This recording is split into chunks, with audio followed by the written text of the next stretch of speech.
चला शिवस्मारक शोधायला. छत्रपती संभाजी महाराज महाराष्ट्र स्वराज्य पक्षाचे पहिले आंदोलन, भाजपला कोंडीत पकडण्याचा प्रयत्न.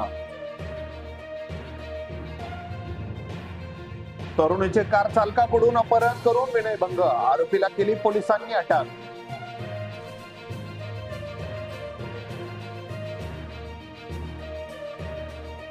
आता त्यांना काय तोंड दाखवू म्हणत नरहरी झिरवळ सरकारवर नाराज, आदिवासी मुलांसाठी झाले हतबल.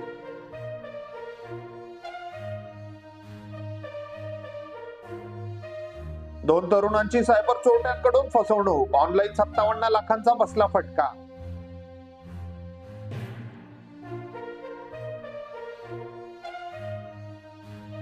शेअर मार्केटमध्ये गुंतवणुकीच्या बहाण्याने 43 जणांना गंडा, 6 कोटींची फसवणूक झाल्याचा आकडा वाढण्याची शक्यता.